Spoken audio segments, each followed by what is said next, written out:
नमस्कार विद्यार्थियों, मैं देवेंद्र पारिक स्वागत करता हूं आपका देवेंद्र पारिक एसएमपीआर के इस चैनल पर।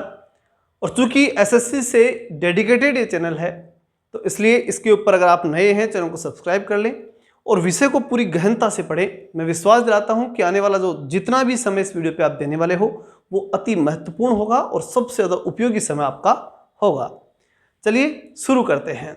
पिछले वीडियो से आगे हम चलें तो नए राज्यों का गठन और वर्ष, इस पे हम चर्चा करेंगे। इससे पहले का जो पॉलिटी का कॉन्सेप्ट है वो वीडियो वाइज आपको प्लेलिस्ट के अंदर मिल जाएगा। सबसे पहले राज्य की हम बात करें और उसके साथ साथ एक बात और इम्पोर्टेंट है कि जो यहाँ पढ़ाया जाएगा वो कंप्लीट याद कराया जाएगा, इसलिए आपका पूरा फोकस याद करने पर ही होना चाहिए। सबसे पहले राज्य और गठन वर्ष की हम बात करें कि कौन सा राज्य किस वर्ष गठित हुआ था। तो आंध्र प्रदेश 1953 में गठित हुआ था।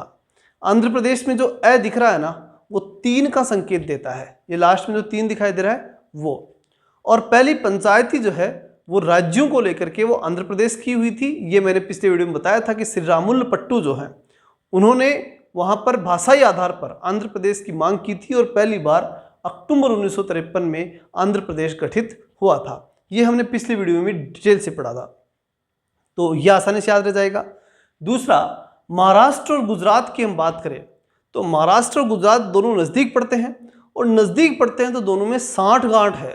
दोनों में क्या रहती है? 60 गांठ। सुना होगा आपने, एक दूसरे दो व्यक्तियों में बनती है तो क्या बोलते हैं कि इन दोनों की कोई आपस में 60 गांठ है, तो 60 गांठ मतलब 60। ठीक है, महाराष्ट्र गुजरात 1960। ठीक है, अब हम बात करते हैं नागालैंड की। तो नागालैंड में इतना ध्यान रख लेना कि आंध्र प्रदेश जो पहला राज्य बना था 1953 में, उसके जस्ट 10 साल बाद किसकी स्थापना हुई? नागालैंड की स्थापना हुई। उसके बाद हरियाणा के अंदर 66। तो इसको ऐसे याद रखेंगे कि हरियाणा वाले काफ़ी लंबी हाइट वाले होते हैं तो वो छक्के खूब लगाते हैं, इसलिए छक्के ही छक्के लगाते हैं। 6 और 6 हरियाणा। ठीक, हरियाणा वाले छक्के ही छक्के लगाते हैं। हिमाचल प्रदेश की जब हम बात करते हैं तो ये 1971 में हुआ, 22 जनवरी 1971। इसको कैसे याद रखेंगे कि हिमालय के ऊपर अगर आप चढ़ते हैं तो साथ में एक व्यक्ति और होना चाहिए, तब आप आसानी से चढ़ पाते हैं। तो साथ में एक 71 कहाँ? हिमालय पर चढ़ते हैं तब। तो हिमाचल प्रदेश की स्थापना 1971 में हुई।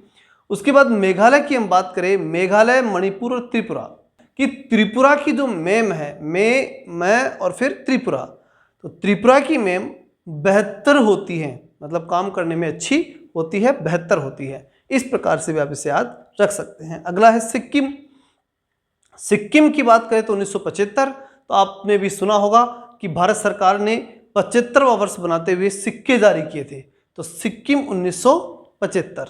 उसके बाद हम बात करें मिजोरम की, तो मिजोरम और अरुणाचल प्रदेश और उसके साथ साथ गोवा, ये तीनों 1987 के अंदर बने थे।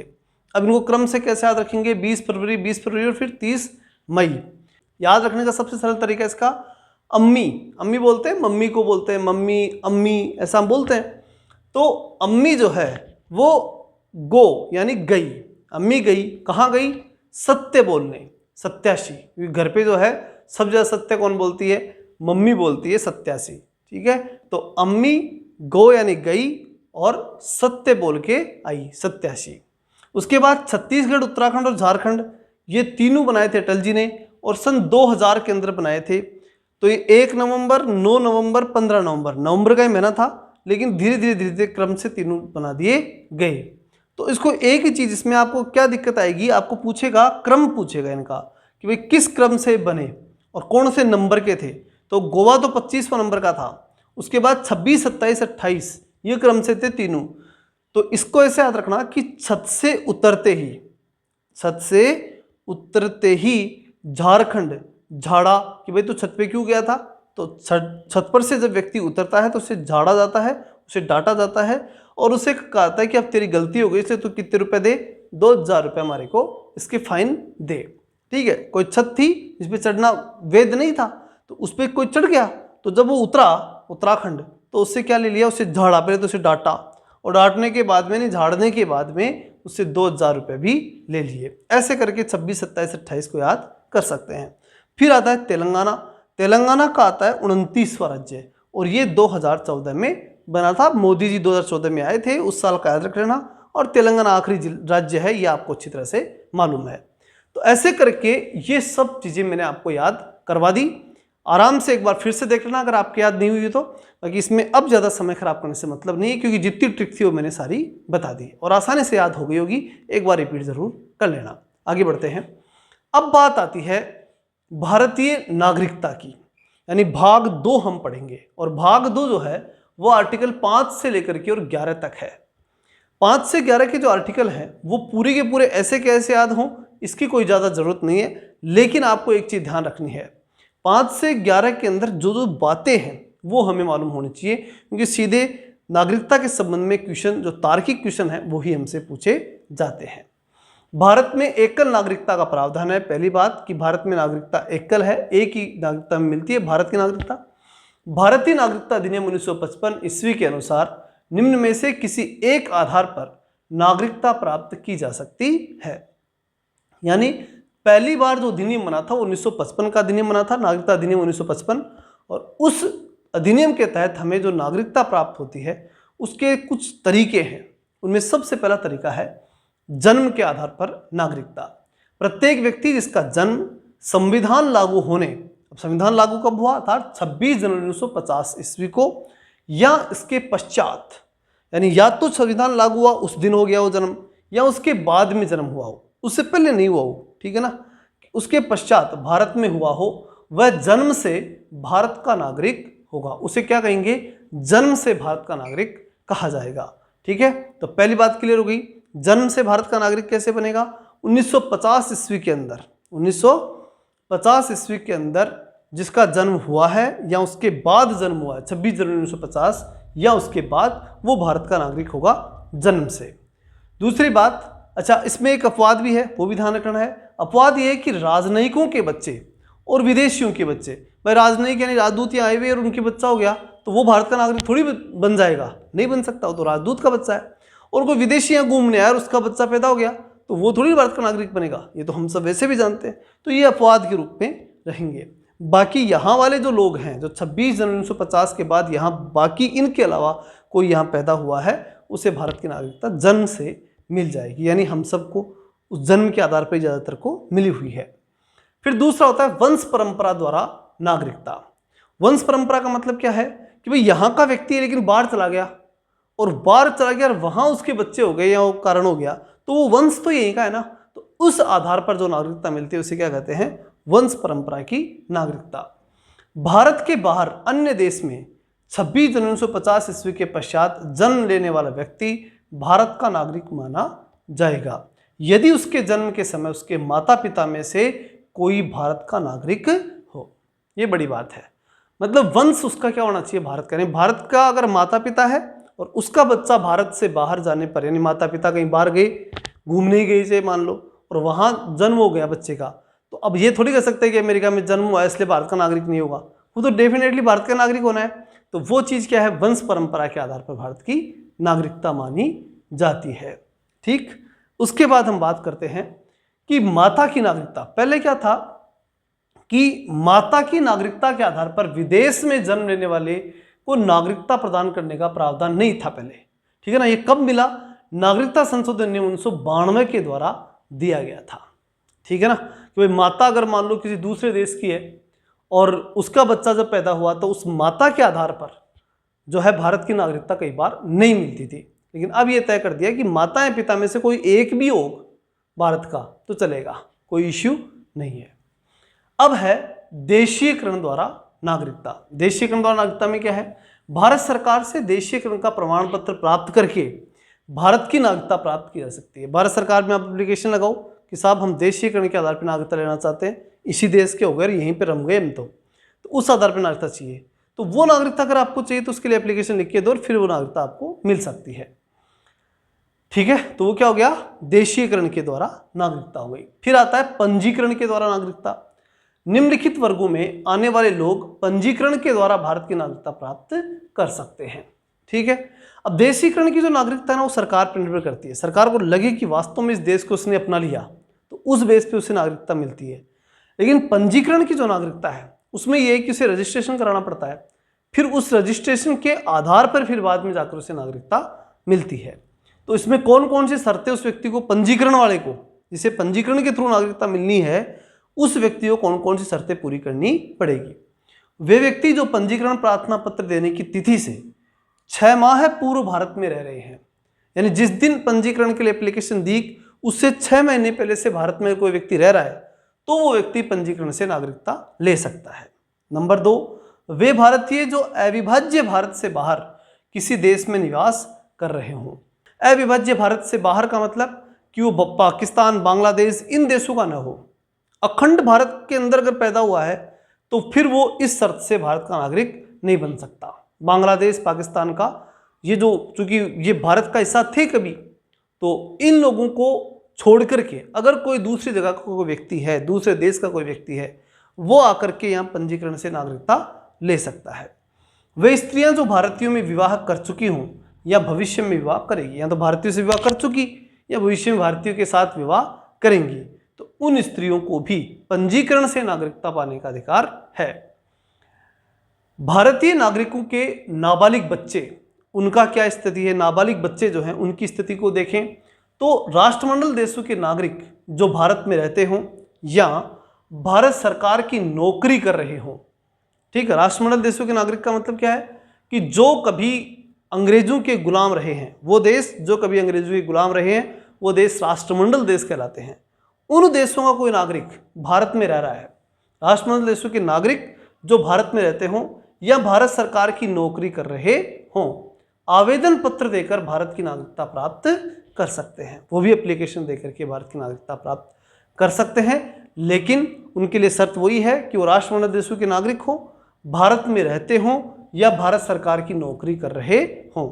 लेकिन वही कंडीशन है, अखंड भारत का हिस्सा नहीं होने चाहिए, मतलब कि वो पाकिस्तान, बांग्लादेश जैसे देशों के नागरिक नहीं होने चाहिए। इसके अलावा वो किसी भी राष्ट्रमंडल देश के सदस्य हो सकते हैं। वो जो है वो आवेदन पत्र देकर के भारत की नागरिकता प्राप्त कर सकते हैं। अब अगली आती है भूमि विस्तार के द्वारा नागरिकता। अब ये क्या होती है, यदि किसी नए विभाग को, मतलब नया जो धरती का हिस्सा है उसको भारत में शामिल किया गया है, तो उसे, या वो जो क्षेत्र है उस क्षेत्र में निवास करने वाले व्यक्तियों को, भाई जैसे मान लो भारत ने कोई क्षेत्र जीता, जैसे पीओके जीता, अब पीओके को भारत में मिलाया तो पक्की है ना कि पीओके के नागरिक तो भारत का ऐसा बनेंगे, ठीक है। तो वो चीज़ इसमें है कि जो क्षेत्र जीत लिया हमने, तो उस जीते हुए क्षेत्र में जो लोग रह रहे हैं वो भारत के स्वतः नागरिक बन जाएंगे। करने वाले व्यक्तियों को स्वतः भारत की नागरिकता प्राप्त हो जाएगी, तो ऑटोमेटिक मिलेगी, क्योंकि जब हमने उस क्षेत्र को ही भारत में ला लिया तो वहाँ के सारे व्यक्ति भारत के नागरिक होंगे ही होंगे। अगली बात आती है भारतीय नागरिकता संशोधन अधिनियम 1986। इस अधिनियम के आधार पर भारतीय नागरिकता संरक्षण अधिनियम 1955 में संशोधन किए गए। मतलब जो शुरू के अंदर जो हमने नागरिकता संशोधन अधिनियम बनाया था 1955 का, उसमें संशोधन करने के लिए 1986 में अधिनियम बना। अब उस 86 वाले अधिनियम में क्या क्या नई चीज़ें हमने जोड़ी। अब भारत में जन्मे केवल उस व्यक्ति को ही नागरिकता प्रदान की जाएगी जिसके माता पिता में से एक भारत का नागरिक हो। पहली बात तो ये 86 में तय कर दी कि दोनों में से एक भारत का नागरिक होना जरूरी है, ठीक। दूसरी बात, जो व्यक्ति पंजीकरण के माध्यम से भारतीय नागरिकता प्राप्त करना चाहता है उन्हें अब भारत में कम से कम 5 वर्ष तक निवास करना होगा। पहले ये अवधि 6 महीने थी, अब कितनी कर दी, 5 वर्ष। तो पंजीकरण के द्वारा जो नागरिकता प्राप्त करने का प्रावधान था उसमें चेंज कर दिया, 6 महीने की जगह 5 वर्ष रहना पड़ेगा, दूसरा संशोधन। तीसरा, देशीकरण द्वारा जो नागरिकता मिलती थी प्रदान की जाएगी जबकि संबंधित व्यक्ति कम से कम 10 वर्षों तक भारत में रह चुका हो। वो ये कहे कि मैं इस देश को पूरी तरह अपना चुका, तो भैया अपना चुका तो कम से कम 10 वर्ष तो तू यहाँ रहे, फिर कई बात तो कि तू अपना चुका। 10 वर्ष तक भारत में रह चुका, पहले ये अवधि 5 वर्ष थी, इसको बढ़ाकर कितनी कर ली, 10 वर्ष। यानी पंजीकरण से जो नागरिकता मिलती थी वो 6 महीने से मिलती थी, उसे तो कर दिया कितना, 5 वर्ष। और जो देशीकरण से नागरिकता मिलती थी जो कि कितने वर्ष से मिलती थी, 5 वर्ष से, उसे कितना कर दिया, 10 वर्ष। ये अवधि इनकी बढ़ा दी गई किस संशोधन में, 1986 वाले संशोधन में। नागरिकता संशोधन 1986 ईस्वी जम्मू कश्मीर और असम सहित भारत के सभी राज्यों में लागू होगा, ये बात तय है। अब तो जम्मू कश्मीर वाला तो विषय ही नहीं बचा, जम्मू कश्मीर तो सब कुछ लागू हो गई होगा। असम के लिए कुछ अलग प्रावधान थे, ठीक है, लेकिन वहां पर भी नागरिकता का ये प्रावधान ऐसे कैसे लागू होगा। अब अगर हम बात करें कि जो नवीन संशोधन हुआ है, नागरिकता संशोधन अधिनियम जो नया आया है, इस नए वाले संशोधन में क्या हुआ, तो नए में केवल इतनी बात याद रखना कि भैया जितने भी पाकिस्तान और बांग्लादेश के अंदर रहने वाले गैर मुस्लिम हैं, मुसलमानों को छोड़ दो, और उसके अलावा जितने भी समाज हैं उन सभी को, जो कि टोटल संख्या 6 बताई गई है, ठीक है, लेकिन अगर कभी मान लो कोई नया भी आ जाएगा तो वो भी शामिल हो जाएगा, लेकिन मुसलमान नहीं होंगे। मुस्लिम को छोड़ करके बाकी सभी व्यक्तियों को जो बांग्लादेश और पाकिस्तान के हैं, वो बिना किसी शर्त के, यानी ये जो जितनी भी शर्त बताई गई ना, ये कोई सी शर्त भी लागू नहीं होगी और इन बिना किसी शर्त के भारत के नागरिक बन सकते हैं। बस इतना सा संशोधन है और नया कुछ भी संशोधन नहीं है, इसलिए इसको ऐसे कैसे याद कर लो। और ये मैंने बता दिया, डायरेक्टली माइंड में रखना कि बांग्लादेश और पाकिस्तान के वो नागरिक जो मुस्लिम नहीं हैं, उनके अलावा किसी भी संप्रदाय के हैं, वो भारत के नागरिक बन सकते हैं और उनके ऊपर कोई शर्त लागू नहीं होगी, उन्हें सिर्फ लिख करके देना है और वो सीधे भारत के नागरिक बन जाएंगे। सीधी सी बात यह है, यही संशोधन हुआ है और कोई संशोधन नागरिकता में नहीं हुआ। ठीक, 2019 का संशोधन है और इसको अच्छे से याद रख लेना। ठीक है, अब हम चलते हैं सीधा नेक्स्ट टॉपिक की ओर और वो है मौलिक अधिकार। मौलिक अधिकारों में क्या है, इसे संयुक्त राज्य अमेरिका के संविधान से लिया गया है। सब जानते हैं मौलिक अधिकार अमेरिका से लिए गए हैं। इसका वर्णन संविधान के भाग 3 में, भाग 2 में नागरिकता जो हमने पढ़ ली, अब भाग 3 में क्या है, भाग 3 के अंदर जो है वो है मौलिक अधिकार। अनुच्छेद 12 से अनुच्छेद 35 तक के मौलिक अधिकार हैं। कहाँ से कहाँ तक हैं, 12 से 35 तक मौलिक अधिकार दिए गए हैं। किस भाग में है, भाग 3 में है। संविधान के भाग 3 को भारत का अधिकार पत्र यानी मैग्ना कार्टा कहा जाता है। मौलिक अधिकार क्या है, मैग्ना कार्टा है। कहाँ से लिए गए, अमेरिका से लिए गए। किस आर्टिकल्स में है, 12 से 35 तक हैं। ये 3 चीज़ याद रखनी है, भाग 3 12 से 35 अमेरिका से लिए गए, मैग्ना कार्टा इनको कहा जाता है। अगली बात आती है कि मैग्ना कार्टा का मतलब क्या है। ये एक फ्रांसीसी शब्द है और इसका प्रयोग इंग्लैंड के अंदर हुआ था।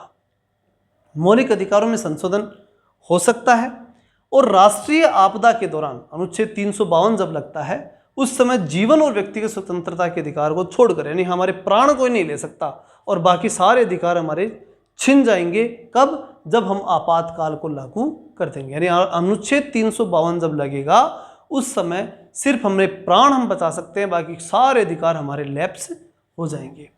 ठीक, मतलब आर्टिकल 21 प्राण देख स्वतंत्रता का अधिकार मतलब आर्टिकल 21 वो बचेगा हमारा, बाकी सारे अधिकार समाप्त। ठीक है, अन्य मौलिक अधिकारों को स्थगित किया जा सकता है। क्लियर है, तो इसमें 3-4 चीजें हमें पढ़ी। पहली बात, अमेरिका से लिया गया है, भाग 3 में मौलिक अधिकार हैं, 12 से 35 तक हैं। मैग्ना कार्टा इन्हें कहते हैं। मैग्ना कार्टा फ्रांसीसी शब्द है और इसका प्रयोग इंग्लैंड के अंदर हुआ था। अनुच्छेद 352 जब लगता है तब सारे अधिकार समाप्त हो जाते हैं, केवल जीवन का अधिकार हमारा बचता है। अगली बात आती है कि ये असीमित नहीं है। कौन, अधिकार, अधिकार असीमित नहीं है, सीमित है, कंट्रोल्ड है। राज्य इन पर युक्तियुक्त प्रतिबंध लगा सकता है। राज्य जो है वो इनके ऊपर जितने जरूरत हो उतने प्रतिबंध लगा सकता है। प्रतिबंध का कारण उचित है या नहीं, इसका निर्णय अदालत करेगी। प्रतिबंध का जो कारण है वो सही है या नहीं, ये डिसाइड कौन करना है, ये करेगा कोर्ट। मतलब सीधी सी बात है कि मौलिक अधिकार अगर आपके छीनते हैं ना, सरकार अगर मौलिक अधिकार छीनती है तो आप सीधे सीधे कोर्ट में जा सकते हैं। इन 2 लाइनों का एक ही मतलब है कि ये वाद योग्य है, आप कोर्ट में जा सकते हैं अगर मौलिक अधिकार आपके छीने जाते हैं।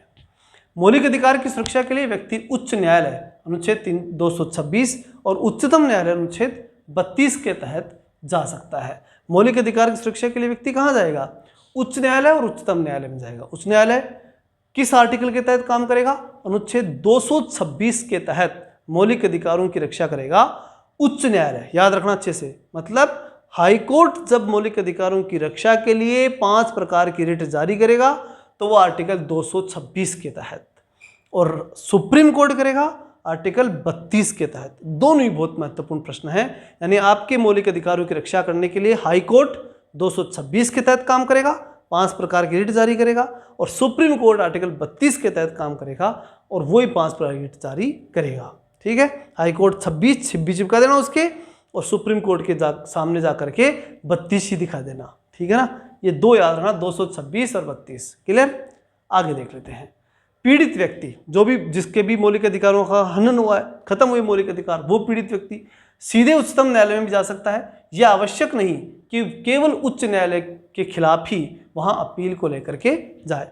अब इसमें एक चीज और ध्यान रखना है कि भाई हाई कोर्ट में आपके पसंद नहीं आई बात तो ही आप सुप्रीम कोर्ट जा सकते हैं, यानी पहले हाई कोर्ट जाओ और फिर सुप्रीम कोर्ट जाओ, ऐसी बात मौलिक अधिकारों पर लागू नहीं होती। बाकी सारे जितने भी केस है ना, उनमें पहले आपको नीचे वाले कोर्ट में जाना पड़ता है, फिर वहां अगर आपकी सुनवाई नहीं हुई या आपको पसंद नहीं है तो आप सुप्रीम कोर्ट जा सकते हैं। लेकिन मौलिक अधिकार एक ऐसे विषय होते हैं जिनमें आप डायरेक्टली कहां जा सकते हैं, सुप्रीम कोर्ट जा सकते हैं। मूल संविधान में 7 मौलिक अधिकार थे। कितने? 7 मौलिक अधिकार। लेकिन 44वें संविधान संशोधन 1978 ईस्वी के द्वारा संपत्ति का अधिकार अनुच्छेद 31 और अनुच्छेद 19(1)(f) इन दोनों को मौलिक अधिकार की सूची से हटा करके संविधान के भाग 12 में अनुच्छेद 301 के तहत कानूनी अधिकार बना दिया गया। मतलब पहले थे 7 अधिकार, 7 में से एक संपत्ति का अधिकार हटाया तो इसलिए एक चीज ध्यान रखना, देखो 42वें संविधान संशोधन से अधिकांश चीजें जोड़ी गई और 44वें से अधिकांश चीजें हटाई गई। तो जब भी आपके एग्जाम में ये प्रश्न आए ना कि ये चीज कब जोड़ी गई और आपको याद नहीं हो तो आप डायरेक्टली टिक लगा देना, 99% सही होगा। क्या? 42वां संविधान संशोधन पहले जुड़ा, यानी 42वें संविधान संशोधन जुड़ती है चीज और 44वें से हटती है। 42 के बाद ही 44 आएगा तो 44वें संविधान संशोधन से हटता है कोई, ठीक है ना, ये कोई भी प्रावधान हटता है, इतना माइंड में याद रखना, ज्यादातर प्रश्न सही हो जाएंगे। 42वें से जुड़ना और 44वें से हटना, ठीक है। अब यहां हट रहा है क्या? संपत्ति का अधिकार। तो कौन सा संशोधन हुआ? 44वां संशोधन 1978 और संपत्ति का अधिकार हट गया। अब प्रश्न उठता है कि वो संपत्ति का अधिकार किस अनुच्छेद में था? तो वो 31 में और 19(1)(f) में था। अब ये हट गया तो क्या अब हम संपत्ति नहीं रख सकते? रख सकते हैं, लेकिन रखेंगे कानूनी संपत्ति। अच्छा, कानूनी संपत्ति रखने कौन सा अनुच्छेद? तो उसके लिए है 300A। कौन सा है? आर्टिकल 300A के तहत आप संपत्ति रख सकते हैं, कानूनन संपत्ति रख सकते हैं। भाग कौन सा है? 12। ठीक, तो ये मूल चीजें आपको ध्यान रखनी है, ठीक है। मेन चीजें मैंने बताई हैं, अच्छे से आपको याद रहनी चाहिए। पहली बात, मौलिक अधिकारों के लिए आप हाई कोर्ट में जा सकते हैं, सुप्रीम कोर्ट में जा सकते हैं। मौलिक अधिकारों की सुरक्षा के लिए हाई कोर्ट में जाएंगे 226 के तहत, सुप्रीम कोर्ट में जाएंगे 32 के तहत। दोनों ही 5 राइट जारी करेंगे, चाहे वो हाई कोर्ट और चाहे सुप्रीम कोर्ट। एक बात। दूसरी बात, यहाँ की बात करें तो पहले 7 मौलिक अधिकार थे, अब एक संपत्ति का अधिकार हट गया, 44वें से हटता है और हट गया तो बच गए कितने? 6। और हटा तो वो कौन से आर्टिकल से हटा? 31 और 19(f) से हट गया और कहाँ जाके जुड़ गया? 301 के तहत जुड़ गया, कानूनी अधिकार के रूप में जुड़ गया। क्लियर? आगे बढ़ते हैं। नेक्स्ट बात आती है जो बहुत ही महत्वपूर्ण नोट है। 1931 ईस्वी में कराची अधिवेशन हुआ और उसके अध्यक्ष थे सरदार वल्लभ भाई पटेल। उन्होंने, कांग्रेस ने घोषणा पत्र में मूल अधिकारों की मांग की। भाई उस समय कांग्रेस ने घोषणा पत्र जारी किया और उसमें कहा कि भाई मूल अधिकार होने चाहिए। तो पहली बार ये ध्यान रखना आपको कि भारत में मूल अधिकारों की चर्चा कब हुई? तो 1931 के कराची अधिवेशन में हुई थी। सरदार वल्लभ भाई पटेल उस अधिवेशन के अध्यक्ष हुआ करते थे, ठीक है ना। और वहां पर मूल अधिकारों की मांग हुई थी। मूल अधिकारों का प्रारूप जवाहरलाल नेहरू ने बनाया था। किसने बनाया मूल अधिकारों का प्रारूप? जवाहरलाल नेहरू ने बनाया। तो प्रारूप तो बनाया नेहरू ने और उस समय अध्यक्ष कौन थे? सरदार वल्लभ भाई पटेल, ठीक है ना। मौलिक अधिकारों प्रारूप किसने बनाया पहली बार? जवाहरलाल नेहरू ने। किसकी अध्यक्षता में रखा गया? सरदार पटेल के अध्यक्ष, उस समय सरदार पटेल अध्यक्ष थे कराची अधिवेशन के, उस समय ये रखा गया था कराची अधिवेशन में, ये भी याद रखना है। और 1931 के अंदर, ठीक है। तो मौलिक अधिकार सबसे पहले कब आए? 1931 के अंदर आए। मतलब इस पर चर्चा भारत में कब हुई?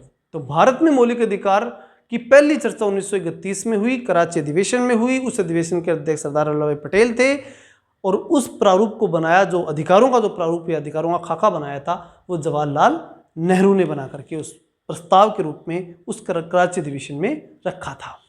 क्लियर है? अब हम बात करते हैं कि मौलिक अधिकार जो हैं वो कैसे और किस किस प्रकार से हमें मिले हुए हैं।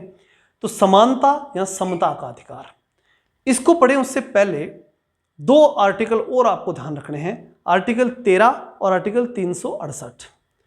थोड़ी सी किसके बारे में चर्चा कर लेता हूं मैं, बिना बोर्ड पे लिखे, क्योंकि वो सिर्फ आपको ध्यान रखने वाले 2 आर्टिकल हैं। याद रखने की ज़्यादा बड़ी आवश्यकता नहीं है, ध्यान रख लेना। देखो आर्टिकल 13 ये कहता है कि मौलिक अधिकारों में संशोधन नहीं हो सकता, यानी भाग 3 में संशोधन नहीं हो सकता, क्योंकि 13 इसी में आ रहा है, मौलिक अधिकारों में आता है 13। समझ में आ रही है बात? आर्टिकल 12 से 35 तक है मौलिक अधिकार, तो 12 में तो क्या है, 12 में अगर मैं चर्चा करूं तो राज्य की परिभाषा। 13 में क्या है, 13 में लिखा हुआ है कि मौलिक अधिकारों में संशोधन नहीं हो सकता। ये दो बातें लिखी हुई है, तो 13 ये कह रहा है कि मौलिक अधिकारों में संशोधन नहीं हो सकता। एक आर्टिकल इसका नाम है 368, वो कहता है कि संविधान के किसी भी भाग में संशोधन हो सकता है। मतलब साफ है कि 13 और 368 में लड़ाई है। 13 कह रहा है कि मौलिक अधिकारों में संशोधन नहीं हो सकता, 368 कह रहा है कि संविधान के किसी भी भाग में संशोधन हो सकता है। अब जब ये दोनों आपस में लड़ रहे थे तो उसके बाद में तय हुआ, जो आगे इसके ऊपर हम पढ़ेंगे भी, जो आज के वीडियो के बाद इसका विवाद जो है 13 और 368 का, उस पर डिटेल से चर्चा करेंगे अपन। लेकिन इतना आपको ध्यान रखना है कि 13 जो आर्टिकल है वो मौलिक अधिकारों की सुरक्षा की बात करता है। वो कहता है कि मौलिक अधिकारों में कोई संशोधन नहीं हो सकता। अभी तक के लिए इतना याद रखो, फिर ये दोनों का जो विवाद है वो नेक्स्ट वीडियो में हम ढंग से क्लियर करवाएंगे, ठीक है। चलिए, क्योंकि ये अभी यहाँ कंफ्यूजन हो जाओगे आप, इतना ही ध्यान रखो। 12 में क्या है, क्योंकि 12 से मौलिक अधिकार स्टार्ट है, तो 12 में राज्य की परिभाषा, इतना याद रखना। और 13 में आप याद रखना कि 13 मौलिक अधिकारों में संशोधन नहीं हो सकता, ये बात कहता है। अब 14 में आ जाओ, समानता या समता का अधिकार, आर्टिकल 14 क्या है इसमें, विधि के समक्ष समानता, यानी कानून के सामने सभी बराबर होंगे। इसका अर्थ यह है कि राज्य सभी व्यक्तियों के लिए एक समान कानून बनाएगा तथा उन पर समान लागू करेगा। इतना ध्यान रखना, विधि के समक्ष समानता और विधि का समान संरक्षण, यानी कानून के सामने सब बराबर है और कानून सबको बराबर संरक्षण देगा। ये दो शब्द आप याद रखने हैं। क्या क्या याद रखने हैं, विधि के समक्ष समानता यानी कानून के सामने सारे बराबर, और विधि का समान संरक्षण यानी कानून सबको बराबर संरक्षण देगा। ये दो चीजें आपको ध्यान इसमें रखनी है। तो ये कौन सा अनुच्छेद हो गया, 14, यानी कानून के समानता की बात करता है। कौन सा, पहला आर्टिकल, पहला बोलेंगे इसको, 14 से स्टार्ट कर रहे हैं समानता के अधिकार, इसलिए समानता में पहली समानता कानून की समानता। किसकी समानता, कानून की समानता, विधि की समानता। चूंकि समानता का अधिकार कहां से स्टार्ट हो रहा है, 14 से, याद रहेगा ना, 12 13 छोड़ दिया अपन ने, तो 14 से स्टार्ट होगा। और कौन सा, समानता का अधिकार, और समानता का अधिकार स्टार्ट होगा, इसका मतलब समानता में पहली समानता कानून की समानता, जो किस अनुच्छेद में, 14 में। फिर 15 में क्या, धर्म, मूलवंश, जाति, लिंग, जन्म स्थान के आधार पर भेदभाव का निषेध। मतलब जो पंचायती होती है, 1-5-5 यानी पंचायती कहाँ होती है, समाज में। तो समाज में जब पंचायती की बात होती है, सामाजिक समानता की बात होती है, तो वो अनुच्छेद 15 के तहत हो गई। फिर अनुच्छेद 16 क्या आएगा इसमें, लोक नियोजन के विषय में या लोक नियोजन के समक्ष समानता, अवसर की समानता। लोक नियोजन का मतलब क्या हो गया, सरकारी नौकरी। तो सरकारी नौकरी में समानता की बात अनुच्छेद 16 में है। 16 यानी बोड़ा, और बोड़ा क्या, सरकारी नौकरी, सरकारी नौकरी बोड़ी है, ठीक है ना। 16 है, बस मेहनत करनी पड़ती है, ठीक है, ऐसा याद रख लेना। 16 यानी बोड़ा और बोड़ी क्या, सरकारी नौकरी। तो लोक नियोजन के समक्ष समानता। अब अगली बात क्या आती है कि राज्य के दिन किसी पद पर नियोजन या नियुक्ति के संबंधित विषयों में सभी नागरिकों के लिए अवसर की समानता होगी। सीधी सी बात है कि नियोजन या नियुक्ति के संबंधित, भाई सरकार जब नियुक्ति देगी तो उसके संबंधित विषयों में सभी नागरिकों के लिए अवसर की समानता होगी। मतलब किसी प्रकार से अवसर में भेदभाव नहीं होगा, सबको बराबर अवसर मिलेगा। एक इसमें अपवाद जरूर है, क्या, SC ST OBC को जो आरक्षण है वो। अब वो कैसे मिला, उसके लिए प्रावधान किया गया। अच्छा, पहली बात तो ये अपवाद क्यों है, भाई क्यों दिया आरक्षण, वो इसलिए दिया कि ये लोग, ये जो समाज थे वो बहुत पिछड़े हुए थे, इनको अवसर तभी मिलता जब आरक्षण दिया जाता। अगर आरक्षण नहीं दिया जाता तो इनको उस समय अवसर ही नहीं मिल पाता। तो अवसर की समानता कैसे होती, नहीं होती। सरकारी नौकरी का जो अवसर मिलता वो नहीं मिल पाता, इसलिए उस समय आरक्षण दिया। अब वो 10 साल के दिया, अब वो 10 साल में भी सुधार नहीं हो पाया, फिर आगे बढ़े, फिर आगे बढ़ते बढ़ते बढ़ते आज तक बढ़ रहे हैं। आज भी ये बात सही है कि बहुत से इलाकों में इनकी स्थिति खराब है, लेकिन ये भी सही है कि बहुत से इलाकों में इनकी स्थिति बहुत अच्छी भी हो चुकी है। और जहाँ अच्छी हो चुकी वहाँ का आरक्षण बंद करके, और जिन लोगों की स्थिति आज भी इन समाजों में बुरी है वहाँ विशेष फोकस किया जाए। तो अब इस चीज़ का समाधान निकाला जा सकता है, क्योंकि अब बहुत दिन हो चुके हैं। लेकिन समस्या यही है कि वो जो डर रहा है उसमें परिवर्तन नहीं कर पा रहे सही तरीके से। वास्तविकता ये है कि इन्हीं समाजों में कुछ लोगों की स्थिति बहुत अधिक बुरी है, आज भी बहुत बुरी है, और कुछ की इतनी ऊपर जा चुकी कि उनको कोई रोकने वाला ही नहीं है, और उनका कभी एनालिसिस नहीं होता।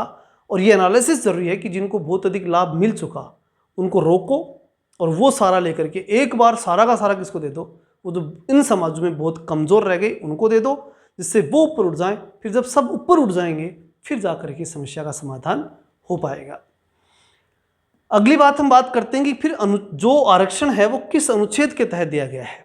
16 में तो अवसर की समानता है, सबको समान रहने की बात कही गई है। फिर ये चीज़ कहाँ दी गई SC/ST के आरक्षण की, तो ये 16(4) में दी गई। ये जरूर ध्यान रखना कि आरक्षण की व्यवस्था किस में है, अनुच्छेद 16(4). इस अनुच्छेद की कोई बात राज्य के नागरिकों के किसी पिछड़े वर्ग के पक्ष में नियुक्ति या पदों के आरक्षण के लिए कोई उपबंध करने से नहीं रोकेगी, मतलब आरक्षण देने से रोकेगी नहीं। सरकार अगर किसी पिछड़े व्यक्ति को आरक्षण देना चाहती है तो वो दे सकती है। ये बात किस में लिखी हुई है, 16(4) में लिखी हुई है, जिसका प्रतिनिधित्व राज्य की राय में राज्य के अधीन सेवाओं में पर्याप्त नहीं हुआ। मतलब जिन लोगों का पर्याप्त प्रतिनिधित्व नहीं हुआ उन लोगों को राज्य को लगे, भाई जैसे राज्य को लगा कि भाई इन समाजों का सब अभी तक बढ़िया प्रतिनिधित्व नहीं हो पाया, इनको अभी आरक्षण की जरूरत है, तो राज्य फिर से उनको आरक्षण दे सकता है। और यही बात करते करते आरक्षण लगातार दिया भी जा रहा है। अब हम बात करते हैं अनुच्छेद 17 की। 17 में क्या है, अस्पृश्यता का अंत, यानी अस्पृश्य जो है वो किसे माना जाए या नहीं माना जाए। इस बात पे जब चर्चा हुई तो कहा कि मनुष्य में किस प्रकार की अस्पृश्यता, कोई अस्पृश्यता नहीं होनी चाहिए। इसलिए 17 के तहत अस्पृश्यता का अंत करके इसे दंडनीय अपराध कर दिया कि अगर कोई किसी को अस्पृश्य कहेगा भी ना तो वो दंडनीय अपराध है। 17 यानी खतरा, और किस बात का खतरा, अगर किसी को क्या कह दिया आपने, अस्पृश्य कह दिया। 16 यानी बोड़ा, सरकारी नौकरी बोड़ी, लोग सरकारी नौकरी जो है उसकी बात आर्टिकल 16 में है, और अस्पृश्यता वाली बात 17 में है। 18 में क्या है, उपाधियों का अंत। 18 में 8 है, 8 यानी ठाठ। ठाठ कब हुआ करते थे, जब उपाधियां होती थी, अब वो ठाठ हो गई समाप्त, इसलिए 18 में उपाधियों का अंत। तो क्या सभी जगह ठाठ समाप्त हो गए, नहीं, 2 जगह ठाठ अभी भी चल रहे हैं। कौन कौन से, सेना और शिक्षा संबंधी सम्मान के सिवाय अन्य कोई भी उपाधि राज्य द्वारा प्रदान नहीं की जाएगी। 2 क्षेत्रों में दी जा सकती है, 2 क्षेत्रों में भी ठाठ हैं, सेना और शिक्षा, इन 2 क्षेत्रों में उपाधि आज भी दी जाती है और दी जाएगी। भारत का कोई नागरिक किसी अन्य देश में से बिना राष्ट्रपति की आज्ञा के कोई उपाधि स्वीकार नहीं कर सकता। कोई भी भारत का नागरिक है अगर कहीं से दूसरे देश से कोई उपाधि ला रहा है तो राष्ट्रपति से पूछ करके ही लाएगा। भारत सरकार द्वारा भारत रत्न है, पद्म विभूषण, पद्म भूषण, पद्मश्री, सेना द्वारा परमवीर चक्र है, महावीर चक्र, वीर चक्र, ये जितने पुरस्कार दिए जाते हैं ना वो अनुच्छेद 18 के तहत दिए जाते हैं। मतलब 2 ही चीज़ों में दिए जाते हैं, मान लो या तो सेना में या शिक्षा में। अब शिक्षा का दायरा बड़ा है, कोई नृत्य कर रहा है वो भी शिक्षा दे रहा है, कोई कुछ भी कर रहा है तो उसे शिक्षा का दायरा मान लिया जाता है। ऐसे करके ये सारे के सारे जो पुरस्कार हैं वो दे दिए जाते हैं। ठीक है, शिक्षा को विस्तारित रूप पकड़ लिया कि हर क्षेत्र क्या है, शिक्षा ही है। चाहे वो कोई आर्टिस्ट है तो वो शिक्षा है, कोई एक्टर है तो शिक्षा है, कोई कुछ और कर रहा है तो वो शिक्षा ही है। और ऐसे करके उसे विस्तारित रूप दे करके और इसको ये जो उपाधियां हैं वो दे दी जाती है। और सेना में इसको दिक्कत है ही नहीं, वो दे ही सकते हैं। आगे बात आती है स्वतंत्रता के अधिकार की। समानता के अधिकार में हमने बात की, उसको एक बार वापस से रिपीट करना। देखिए 14 विधि के समक्ष समानता, सबसे पहले कानूनी समानता, क्योंकि समानता का अधिकार 14 से शुरू हो रहा है तो कानून की समानता। 15 में सामाजिक समानता, यानी धर्म, मूल, वंश, जाति, लिंग, जन्म स्थान यानी समाज में। 16 में नौकरी की समानता। 17 यानी खतरा, खतरा यानी अस्पृश्यता का अंत। 18 यानी ठाठ, 8 यानी ठाठ और उपाधियों का अंत। ये मोटी मोटी चीज़ हमें याद होनी ही चाहिए। तो 14 से 18 याद हो गए। अब हम बात करते हैं 19, जो स्वतंत्रता का अधिकार है, बहुत ही महत्वपूर्ण अधिकार है, क्योंकि जब भी आर्टिकल 352 यानी आपातकाल लगता है ना तो सबसे पहले यही समाप्त होता है। कौन, 19। अनुच्छेद 19 मूल संविधान 7 तरह की स्वतंत्रता का उल्लेख करता है। फिर संपत्ति वाली हट गई तो कितनी बच गई, 6। अब ये 6 प्रकार की स्वतंत्रताएं हमारे पास है। अच्छा, संपत्ति वाली कौन सी थी वो भी 2 बता दी मैंने वैसे तो, लेकिन फिर भी देख लो। अनुच्छेद 19 ऐप संपत्ति का अधिकार था जो 44वें संविधान संशोधन द्वारा हटा दिया गया। मैंने पहले बताया 42वें से जुड़ना और 44वें से हटना। अधिकांश चीज़ें 44वें से हटी हैं, तो हटने के बारे में पूछे तो ज़्यादातर चांस यही रहते हैं कि क्या बताओगे आप, 44वां संविधान संशोधन। अनुच्छेद 19(1)(a), अब यहाँ से स्टार्ट होता है 19, तो 19 में सबसे पहले 19(1)(a) बोलने का अधिकार। इसके लिए छोटी सी कहानी सुन लो फटाफट, जिससे वो अच्छे से याद रह जाएगा। ऐसे मानो कि एक कॉलेज है और उस कॉलेज में जो स्टूडेंट सिलेक्शन होते हैं वो चुनाव हो रहे हैं। अब जब चुनाव हो रहे हैं तो सबसे पहले स्टूडेंट क्या करेंगे, बोलेंगे, अखबार में छपवाएंगे, पंपलेट देंगे, सारा करेंगे। तो वो जो बोलना है, जो प्रचार करना है, जिसे हम प्रेस की स्वतंत्रता बोल सकते हैं, वाक अभिव्यक्ति की स्वतंत्रता बोल सकते हैं, वो सारी उसके अंदर सबसे पहला काम उसने वो कर लिया। जब कॉलेज में अपना प्रचार कर लिया, अब उसके बाद उसने सबको इकट्ठा करके कहा कि देखो अब हम क्या करेंगे कि एक सभा बुलाएंगे और उस सभा के अंदर संगठन की घोषणा करेंगे। तो सबसे पहले कॉलेज में उसने सभा बुलाई, तो पहला काम उसने बोलने का काम शुरू किया, यानी प्रचार प्रचार वो किया। दूसरा काम उसने क्या किया कि उसने सभा बुलाई। सभा बुलाने के बाद उसने संगठन बनाया, जैसे ABVP आपने सुना हो, कॉलेज में पढ़े हुए हो आप, ABVP है, SFI है, या फिर बाकी कई संगठन हैं, जैसे कांग्रेस का भी एक संगठन है, कई संगठन चला करते हैं, छात्र संगठन कई होते हैं। तो ये NSUI जिसे बोलते हैं, विधान में से निकल गया था NSUI, ठीक है। ऐसे कई संगठन चलते हैं। तो ये जो जितने भी छात्र संगठन हैं वो कोई ना कोई संगठनात्मक ढांचा ही तो बना, तो ऐसा संगठनात्मक ढांचा उसने बनाया। तो क्या बताया मैंने, आर्टिकल 19 के तहत सबसे पहले उसने क्या किया, बोला कि भाई मैं चुनाव में खड़ा होने वाला हूँ और मैं नेता हूँ।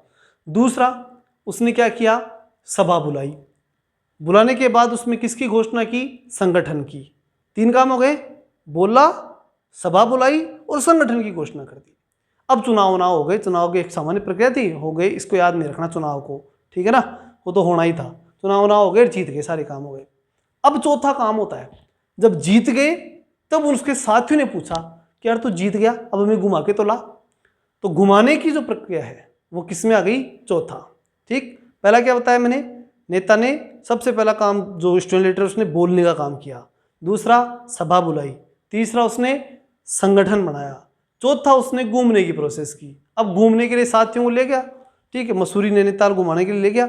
अब ले गया तो वहाँ पे कुछ स्टूडेंट्स को लगा कि यार अब यहीं रहेंगे, तो यहीं रहेंगे मतलब स्टूडेंट को रहने की स्वतंत्रता भी हो गई। तो भारत में कहीं पर भी घूमने के बाद रहने की स्वतंत्रता, ठीक, कहीं भी घूमने के बाद में कहीं भी रहने की स्वतंत्रता हो गई।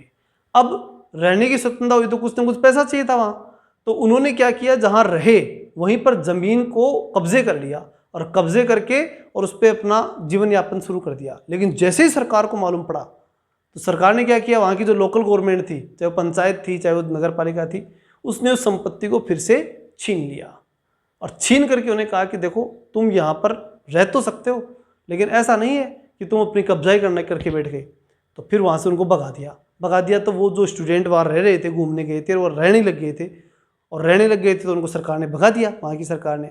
अब भगाया तो फिर क्या हुआ, फिर उनको कमा के तो खाना था, तो उन्होंने वहाँ व्यापार शुरू कर दिया, ठीक। तो ये कहानी समझ में आई, वापस से सुनो। सबसे पहले कॉलेज स्टूडेंट था, उसने बोला, बोलने के बाद सभा की, सभा के बाद संगठन बनाया, फिर संगठन चुनाव होने के बाद घुमाने ले गया तो वहाँ उसके जो फ्रेंड थे वो रहने लग गए तो फिर संपत्ति बनाई, लेकिन संपत्ति चूंकि सरकार ने छीन ली, यानी संपत्ति का अधिकार समाप्त, तो फिर व्यापार करना शुरू कर दिया। बस ये आर्टिकल 19 याद हो गया। अब देख लो आर्टिकल 19(1)(a) बोलने का अधिकार, मैंने बताया था स्टूडेंट बोलेगा। 19(1)(b) शांतिपूर्ण बिना हथियार के एकत्रित होना, यानी सभा करने की स्वतंत्रता। अब सभा के अंदर क्या बनाया, संगठन, तो C में संघ बनाने की स्वतंत्रता। ये सब शांतिपूर्ण बना सकते हैं, सारे काम शांतिपूर्ण हो सकते हैं, इसके अलावा नहीं हो सकते। फिर अनुच्छेद 19(1)(d), इसमें क्या, देश के किसी भी क्षेत्र में आवागमन की स्वतंत्रता, यानी घूमने की स्वतंत्रता, किसमें हो गई, D में। फिर E में क्या होगा, 19(1)(e), देश से किसी भी क्षेत्र में निवास करने या बसने की स्वतंत्रता, ठीक, क्रम से है ना सारे, ठीक, ABCDE। अब ऐप था, रहने तो लग गए, संपत्ति इकट्ठी कर ली, अब वो संपत्ति चूंकि अवैध थी तो छीन लिया, मतलब 19 ऐप जो संपत्ति का अधिकार था वो छीन लिया गया। फिर 19(1)(g), ठीक है, EFG और G के अंदर क्या आएगा, व्यापार, मैंने बता ही दिया, लास्ट में फिर क्या करना पड़ा उनको, व्यापार या जीविका चलाने की स्वतंत्रता। अब इस बात को एक बार और देख लोगे तो ये चीज़ एकदम माइंड में फिट हो जाएगी, फिर कभी नहीं भूलोगे। ठीक है, प्रेस की स्वतंत्रता अनुच्छेद 19(1)(a) में ही है, यानी वही बात है बोलना, यानी प्रेस की स्वतंत्रता, वो तो बात एक ही पड़ती है। अगली बात आती है अनुच्छेद 20 की। 20 में क्या है, अपराध के लिए दोष सिद्धि के संबंध में संरक्षण, कि कोई भी व्यक्ति के ऊपर जब अपराध के लिए दोष सिद्ध किया जाता है उस समय वो अपने आप को कैसे बचाए। मान लीजिए उस व्यक्ति को कोर्ट में खड़ा कर दिया और उसे कहा कि तू अपराधी है, अब मान कि तू अपराधी है, तो उस समय किसी भी व्यक्ति को पकड़ के कोर्ट में खड़ा कर दिया, XYZ किसी को भी उठाया कोर्ट में जाकर खड़ा कर दिया और उसे कहा कि तू अपराधी है, मान लो जज के सामने, तो उस समय उस व्यक्ति को, जो बेचारा कुछ नहीं जानता, उठा करके ले आए उसको, तो वो व्यक्ति अपने आप को कैसे बचाए, उसके लिए अधिकार है। तो अपराधों के लिए दोष सिद्धि के संबंध में संरक्षण, इसके तहत 3 प्रकार की स्वतंत्रताओं का वर्णन है। किसमें है, 20 में, आर्टिकल 20। तो ये 20 किसके लिए है, उस इनोसेंट पर्सन जिसको बेचारे को कुछ नहीं मालूम, उठा के आपने जबरदस्ती कोर्ट में खड़ा कर दिया और उसे कह दिया कि तू अपराधी है और इसको स्वीकार कर ले, उस व्यक्ति को स्वतंत्रता या उसके पास जो अधिकार है वो कौन से हैं। पहला, किसी भी व्यक्ति को एक अपराध के लिए सिर्फ एक बार सजा मिलेगी। मतलब ये नहीं कि एक व्यक्ति को कि एक बार सजा मिली, अब सजा मिलने के बाद वो फ्री हो गया और उसकी सजा कंप्लीट होने के बाद फ्री होकर के वो घर जा रहा था, रास्ते में पुलिस वालों ने पकड़ लिया उसको, अरे तूने तो 10 साल पहले अपराध किया था ना, चलो वापस उठा के ले जाए उसको, तो वो नहीं होगा। ठीक है ना, उसके साथ ऐसा नहीं होगा। जो अंग्रेजों के ज़माने में ऐसा होता भी था, तो वो ऐसा नहीं होगा। ये बात सबसे पहले कर दी कि एक अपराध किया, उसकी सज़ा मिल गई, सज़ा के बाद उसे छोड़ दिया तो वो फ्री है। अब उसको बार बार आप सज़ा नहीं दे सकते, पहली बात। दूसरा, अपराध करने के समय जो कानून है उसी के तहत सज़ा मिलेगी, उससे पहले और उसके बाद के कानून के तहत नहीं। कोर्ट, ये जो संविधान विशेषज्ञ हैं, जो भी लोग कानून के जानकार थे, वो मानते थे कि जब भी कोई अपराधी अपराध करता है ना, तो सोच समझ के करता है कि भाई मैं ये अपराध करूँगा, इसकी इतनी सज़ा मिलेगी। अगर उससे ज़्यादा सज़ा उसको मिल गई, उससे ज़्यादा सज़ा मिल गई, तो वो उसके साथ अन्याय हो गया। भाई उसने सोच समझ के अपराध किया। कोई भी व्यक्ति, जैसे मानो उसने कहा कि चोरी करूँगा और 5 साल सज़ा होगी, 5 साल सज़ा काट लूँगा, लेकिन इससे मेरा ये काम होगा, ये बात किसने सोच समझ के काम किया। अब उसको कह दिया कि नहीं तेरे को 10 साल सज़ा होगी, तो उसके साथ गलत हो गया। ये बात कौन मानता है, कानून मानता है। मैं नहीं मान रहा हूँ, मैं तो चोर को चोर ही मानूंगा और उसको तो चाहे आप कितनी कठोर सजा दो वो देनी चाहिए। लेकिन कानून के विशेषज्ञ यही मानते हैं कि जिस व्यक्ति को जब भी वो अपराध कर रहा है, उस अपराध के समय की सजाई उसे मिलनी चाहिए, उससे पहले और बाद की सजा उसे नहीं मिलनी चाहिए। तो ये अपराधी को संरक्षण है कि जब उसका दोष सिद्ध किया जा रहा है, वो चाहे अपराधी है कि नहीं है तो भी और नहीं है तो भी, जब उसे पे अपराध के दोष सिद्ध किए जा रहे हैं, उस समय उसके पास कौन कौन सा संरक्षण होगा। तीसरा, किसी भी व्यक्ति को स्वयं के विरुद्ध न्यायालय में गवाही देने के लिए बाध्य नहीं किया सकता। अब किसी व्यक्ति को पकड़ करके आप पहले तो जेल में ठूसो, फिर कहा कि देख तू जाकर कोर्ट में कह देना कि मैं ही अपराधी था, तो जबरदस्ती हो गई कि नहीं हो गई, तो अपराध की दोष सिद्धि जबरदस्ती हो रही है उसके ऊपर। तो वहां संरक्षण का तीसरी बात है कि खुद के विरुद्ध गवाही के लिए बाध्य नहीं किया जा सकता। तो ये अनुच्छेद 20 से कहता है कि कोई भी व्यक्ति जबरदस्ती अपराधी घोषित नहीं किया जा सकता। जिस व्यक्ति को जबरदस्ती अपराधी घोषित किया जा रहा है, उसके पास जो संरक्षण के अधिकार हैं वो ये अधिकार हैं। पहला, खुद के विरुद्ध गवाही देने के लिए बाध्य नहीं कर सकता, कैसे भी कर लो आगे पीछे, लेकिन तीनों याद रखना। खुद के विरुद्ध गवाही देने के लिए बाध्य नहीं कर सकता, एक अपराध के लिए एक बार सजा, और जिस समय अपराध किया उसके अकॉर्डिंग सजा। ये 3 चीजें उसे मिलेंगी, उसके ज़्यादा और कम उसके साथ नहीं हो सकता। मतलब उसको अपराध की दोष सिद्धि होते समय उसे कुछ संरक्षण मिलेंगे। दूसरा, ये बात समझ में आ चुकी होगी कि अपराधी साबित होते समय संरक्षण किसमें, 20 में। अगली बात आती है अनुच्छेद 21, बहुत ही महत्वपूर्ण, सबसे इंपॉर्टेंट आर्टिकल, प्राण व देह की स्वतंत्रता का संरक्षण। अब क्या होता है, किसी भी व्यक्ति को विधि द्वारा स्थापित प्रक्रिया के तहत के अतिरिक्त, ये कानून कह रहा है वो तो ठीक है, कानून के अतिरिक्त उसके जीवन और व्यक्तिगत स्वतंत्रता के अधिकार से वंचित नहीं किया जा सकता। मतलब अगर मान लो इस आर्टिकल 20 के तहत कोई व्यक्ति अपराधी साबित हो गया, इसको मतलब पूरा फॉलो करते हुए भी कोई व्यक्ति अगर मान लो अपराधी साबित ही हो गया, दोष उसके ऊपर तय हो गई कि भाई तू दोषी है, तो उसे सजा मिलेगी, कोई दिक्कत नहीं। लेकिन अगर वो दोषी नहीं है तो उसके प्राण व देह की स्वतंत्रता का पूरा पूरा अधिकार उसको है। और वो कौन दे रहा है? आर्टिकल 21 दे रहा है कि उसके प्राण और देह को आप नुकसान नहीं कर सकते जब तक कि वो दोषी सिद्ध न हो जाए, तब तक। उसके बाद जो बात आती है,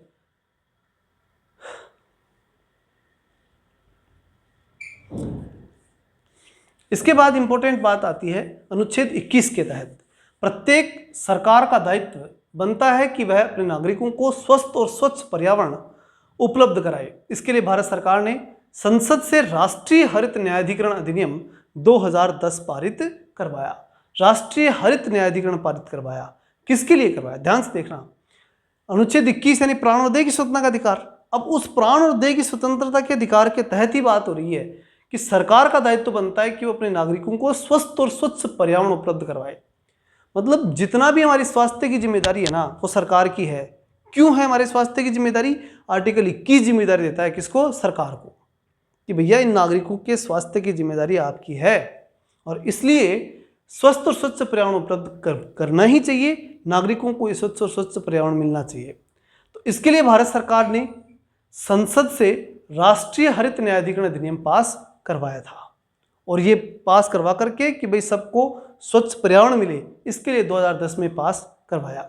अक्टूबर 2010 में राष्ट्रीय हरित न्यायाधिकरण की स्थापना भी की गई कि मतलब कोई भी व्यक्ति अगर राष्ट्रीय रूप से अगर हरित चीज़ों को नुकसान करता है तो उसके लिए जो न्यायाधिकरण की व्यवस्था होनी चाहिए, न्याय की व्यवस्था होनी चाहिए, उसके संदर्भ में 2010 में हरित न्यायाधिकरण की स्थापना भी हुई। राष्ट्रीय न्यायाधिकरण की मुख्य पीठ कहाँ है? नई दिल्ली में है, जबकि 4 अन्य पीठ भोपाल, पुणे, कोलकाता और चेन्नई में हैं। ये एक्स्ट्रा नॉलेज के रूप में है, संविधान से जुड़ा हुआ नहीं है, लेकिन एक इंपॉर्टेंट नोट जो है वो आपको ध्यान रखना है कि इसकी न्यायाधिकरण की मुख्य पीठ नई दिल्ली में और अन्य पीठ भोपाल, पुणे, कोलकाता और चेन्नई में है। राष्ट्रीय हरित न्यायाधिकरण देश के पर्यावरण के संबंधित मामलों के लिए उत्तरदायी है। इसका काम है पर्यावरण की रक्षा करना, पर्यावरण की जिम्मेदारी इसको दी गई है। तो कुल मिलाकर के आर्टिकल 21 से कहता है कि मनुष्य के अगर प्राण और देह पे संकट है तो सरकार जिम्मेदार है, वो उसको प्राण और देह की स्वतंत्रता का अधिकार उपलब्ध करवाएगी। अगली बात अनुच्छेद 21 के ये बाद में जोड़ा गया। अब जोड़ा गया उसमें से ध्यान रखना 86वें संविधान संशोधन से जोड़ा गया। अब सारे ही तो 42वें से नहीं जुड़ते, ये तो बाद में भी जुड़ते रहेंगे और आगे भी जुड़ते रहेंगे, तो जुड़ने की बात है। लेकिन 42वां और जुड़ना और 44वां हटना ये अधिकांश चीज़ों पे लागू होता है, सारों पे नहीं। मैंने सारे नहीं बोले, अधिकांश बोला है, तो अधिकांश का याद रखना, ये आगे काम भी आएगा आपके। अनुच्छेद 21 का राज्य 6 से 14 वर्ष की आयु के समस्त बच्चों को ऐसे ढंग से जैसा कि राज्य विधि द्वारा स्थापित करे निःशुल्क तथा अनिवार्य शिक्षा प्राप्त करेगा। मतलब इतना ध्यान रखना है, आर्टिकल 21 का में निःशुल्क और अनिवार्य शिक्षा का प्रावधान है, अनिवार्य शिक्षा देनी पड़ेगी। 86वां संविधान संशोधन 2002 में ये व्यवस्था की गई है। अनुच्छेद 22 की हम बात करें तो कुछ दशाओं में गिरफ्तारी और निरोध के संबंध में संरक्षण। देखो 21 क्या में 21 क्या प्राण व देह से जुड़ा हुआ है, क्योंकि 21 क्या है? प्राण और देह, तो वो प्राण और देह को सही रूप से चलाने के लिए शिक्षा चाहिए, इसलिए निःशुल्क शिक्षा 21 का में जोड़ दी। 22 की जब हम बात करें तो फिर है कुछ दशाओं में गिरफ्तारी और निरोध के संबंध में संरक्षण। याद कीजिए 20 में हमने बात की थी अपराधी को जबरदस्ती दोषी सिद्ध न हो, वहां संरक्षण, दोषी सिद्ध करते समय संरक्षण। और यहां किसका है? 22 में गिरफ्तारी के समय संरक्षण, की गिरफ्तार करते समय संरक्षण। तो 22 पहले होना चाहिए था, संविधान निर्माताओं ने थोड़ा आगे पीछे लिख दिया। 22 वाली बात पहले लिख देते और 20 वाली बात बाद में लिख देते तो कोई कंफ्यूजन नहीं होता, लेकिन ऐसा है। ध्यान रखना 20 में दोष सिद्धि का संरक्षण है और 22 में गिरफ्तारी का संरक्षण है। कुछ दशाओं में गिरफ्तारी और निरोध के संबंध में संरक्षण अनुच्छेद 22 में है। क्रम से तीनों आर्टिकल हैं 20, 21, 22। तो 22 में गिरफ्तारी से संरक्षण। अगर किसी व्यक्ति को मनमाने ढंग से हिरासत में लिया गया हो तो उसे 3 प्रकार की स्वतंत्रता दी जाएगी। नंबर 1, हिरासत में लेने का कारण बताना पड़ेगा कि क्यों गिरफ्तार कर रहे हो, यानी वारंट दिखाओ। नंबर 2, 24 घंटे के अंदर आने जाने का समय छोड़ दो, उसे दंडनीय अधिकारी के समक्ष पेश करना पड़ेगा। दूसरी बड़ी बात कि भाई अगर आपने गिरफ्तार कर भी लिया, पहले तो आप वारंट दिखाओ, दिखा दिया, गिरफ्तार कर लिया, तो गिरफ्तार करने के बाद 24 घंटे में आने जाने का समय छोड़ दो। ठीक है, आने जाने के समय तो कोई काउंटिंग नहीं, लेकिन लॉकअप में आप 24 घंटे से ज़्यादा नहीं रख सकते। तीसरा, अपनी पसंद के वकील से सलाह लेने का अधिकार होगा। अपनी पसंद का वकील, कोई भी व्यक्ति से आपने गिरफ्तार किया, उस व्यक्ति को अपने वकील से बात करने का अधिकार होगा। मतलब 3 अधिकार आर्टिकल 22 के तहत, ठीक है ना, आर्टिकल 22 के तहत ध्यान रखना। 20 में दोष से सिद्धि का संरक्षण, 21 में प्राण व देह का संरक्षण और 22 में क्या है, गिरफ्तारी से संरक्षण। गिरफ्तारी नहीं कर सकते आप। 3 चीजें होनी चाहिए उसके लिए। पहले वारंट दिखाओ, दूसरा अगर वारंट दिखा के गिरफ्तार कर लिया तो 24 घंटे में कोर्ट ले जाओ, और तीसरा अपनी पसंद के वकील की से वो चर्चा कर सकता है। अगली बात आती है निवारक निरोध। ये क्या होता है? ये सीधा सा है कि कोई व्यक्ति अपराध करे ही नहीं, उससे पहले उसको नजरबंद कर देना। ये क्या होता है? निवारक निरोध। साधारण सी बात है, फटाफट देख लेते हैं। भारतीय संविधान के अनुच्छेद 22 के खंड 3, 4, 5 और 6 के तहत जो है प्रावधान इसके किए गए हैं। निवारक निरोध कानून के अंतर्गत किसी व्यक्ति को अपराध करने से पूर्व ही गिरफ्तार किया जाता है। मतलब अपराध करने से रोकना, पहले ही कि तू अपराध करेगा उससे पहले तेरे को बांध दिया जाता है घर पे, मतलब उसको घर पे अरेस्ट कर दिया जाता है। उसे बोलते हैं नजरबंद करना। निवारक निरोध का उद्देश्य व्यक्ति को अपराध के लिए दंड देना नहीं होता है, वरन उसे अपराध करने से रोकना होता है। वस्तुतः निवारक निरोध राज्य की सुरक्षा, लोक व्यवस्था बनाए रखने या भारत की सुरक्षा संबंधी कारणों से होता है। सुरक्षा के लिए भाई अपराधी अपराध ही न करे, उससे पहले रोक लो उसको। जब किसी व्यक्ति को निवारक निरोध की किसी विधि के अधीन गिरफ्तार किया जाता है, तब सरकार ऐसे व्यक्ति को केवल 3 महीने तक अभिरक्षा में निरुद्ध कर सकती है। मतलब किसी को नजरबंद अगर करना है तो कितने दिन तक कर सकते हो आप? अधिकतम 3 महीने कर सकते हो। यदि गिरफ्तार व्यक्ति को 3 माह से अधिक समय के लिए निरुद्ध करना होता है तो इसके लिए सलाहकार बोर्ड का प्रतिवेदन प्राप्त करना पड़ता है। बस 3 महीने से ज़्यादा रखना है, आपको लगता है कि नहीं 3 महीने नहीं, इसको तो ज़्यादा रखना पड़ेगा नज़रबंद, तो उसके लिए आपको एक सलाहकार बोर्ड जो इसका बना हुआ होता है उससे आपको लिखित में लेना पड़ता है, प्रतिवेदन प्राप्त करना पड़ता है, तब पुलिस वाले उसको नज़रबंद रख सकते हैं। मतलब सीधा सा है, जो आदतन अपराधी होते हैं या अपराध की संभावना होती है कि ये व्यक्ति अपराध करेगा, उसको अपराध करने से पहले ही नज़रबंद कर देना, ये निवारक निरोध है।